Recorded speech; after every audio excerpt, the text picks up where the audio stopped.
MGTOW, Immore, Warrior. Today I want to talk about the beggar mentality in the black community. The beggar mentality in the black community. Now, it's Saturday. I just recently came back home from a community event in which I was actually asked to speak at this community center event in my town because of what I do. I'm not going to tell you what I do, but I was asked to speak, right? And when I was there, I noticed, like, wow, it was a great turnout to this event. Okay, but I soon realized that the only reason people were there were not to improve themselves and not to really get the knowledge from any of the speakers, but to get a bunch of free food and a bunch of free shit. Okay, they were giving away not only a hell of food, but they were giving away a lot of other things as well, a lot of free stuff. They were raffling off a lot of expensive stuff, for free. They were just giving away mad shit. And I was like, oh, I realized, like, nobody started to pay attention to anything, like the speakers or anything, until they started, like, raffling off all this expensive ass shit, like bikes and all this shit for kids and things like that. And it hit me like, damn, if I was to say, be at my house, I'm giving away Jordan sneakers, Gucci belts, Michael Kors handbags, and iPhone 7 Pluses, it would be niggas lined up for miles. But if I say, you know what, brother, sister, I got knowledge here, and this is what we need to do to advance our people and to lift our people out this situation. If I say, all right, come to my house, I got this knowledge, I got a plan for us, I'm not going to have that much of a turnout. Okay, and here's why. Because black people have been conditioned in this society to have a beggar mentality. Black people in this society have been conditioned to have a beggar mentality. Okay, even, during slavery was ended not because of the Civil War, but because of the many not only rebellions that black people were doing in several different ways, whether it was fighting back physically or whether it was escaping or whatever it was, but also because slavery had become not viable as an economic means, if you will. But the narrative, the historical narrative that we are taught is that good old honest Abe freed the slaves. That's the historical narrative that we're taught, and that's on purpose, okay? Because ever since then, we've always been conditioned to get what we need through begging the white man, okay? And this is why they put certain people in front of us as gatekeepers, okay? If you look at W.E.B. Du Bois, who was, one of our great scholars, and they got him a bunch of, white Ashkenazi Jews who started the NAACP, kind of put him out there in the forefront. What they did was they created this system where in order for us to get anything done, we had to go through the white man, okay?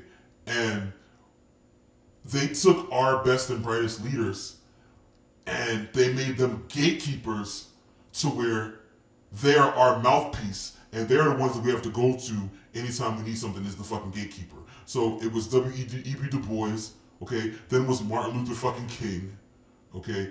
And he celebrated so much. You gotta realize this is America. America's an evil place. Anybody who celebrated that much in America was probably not that great of a person.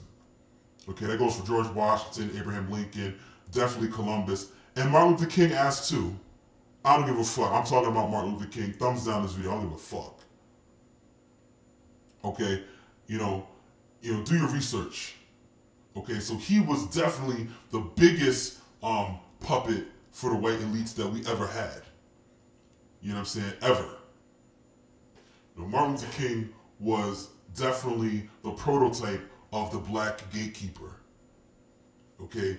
And he was the one that made it so, oh, we gotta march and we gotta go to Lyndon Johnson to get anything done. We gotta go to the white man to get anything done. We gotta march and we gotta ask for our rights. Okay? And we gotta ask to be included with the white man's society. Okay? Instead of having our own businesses and our own fucking society like we did before that. You know what I'm saying? Before Martin Luther King's ass, black people had their own, and it's not just one person, because I hate to use one person as an emblem of an entire era of history. But before the so-called civil rights era, black people en masse had their own businesses and things like that. Okay? But Martin Luther King, or the movement, the so-called movement that he was the face of, made it so that, oh no, we want to be included with the white man, and we want to get the white man's jobs, and we want to eat at the white man's restaurants, and we want to patronize the white man's businesses. Y'all gotta think about this shit, okay? So we as black people were programmed to say, okay, in order to do anything, we can't do shit ourselves, even though we was doing that shit, even when we were so-called slaves. All right? But now we're conditioned, we're even more enslaved now, mentally. Because now is we have this attitude that we can't do shit without the white man, and we always got our fucking hand out for the white man to give us a little crumb. It's disgusting. And after Martin Luther King, you have Jesse Jackson, you have Al Sharpton, you know, all these these are all gatekeepers. So whenever a nigga gets shot in the street, okay, they send Al Sharpton's ass out there, okay, to talk for us. And we gotta have a motherfucking march to beg the police to stop shooting us. And I see so many videos in the hood where police are abusing a young brother, and the whole neighborhood just sits around and watches it. They might be videotaping, thinking they're doing something, but the whole neighborhood sits around and watches it. And these are the same niggas that are so tough with each other. But when the goddamn white cop comes around, they're not fucking tough anymore. Because they worship the goddamn white man and they're fucking scared of the goddamn white man. Because let me tell you something. If a black cop went into an all-white neighborhood and started brutalizing a white child, I guarantee you they wouldn't let it go down that way. We gotta wake the fuck up, man. Stop having our hand out and begging these motherfuckers for shit. Let's build our own shit. You know, there's tools out here to build websites, okay? Whether it's WordPress, Big Cartel, whatever. You know, you motherfuckers can build websites, apps, whatever, man. Like, all of this shit. And I always got, yes, I still have a job within the system, but I'm working every day to get out the fucking system. I'm working. I got side projects that I'm doing every day to get out of the fucking system. Because I don't want to work for the fucking system all my life. And that's the mentality of what we gotta have. Stop having your fucking hand out for free shit. And get some goddamn free knowledge on the goddamn internet. It's free for the taking.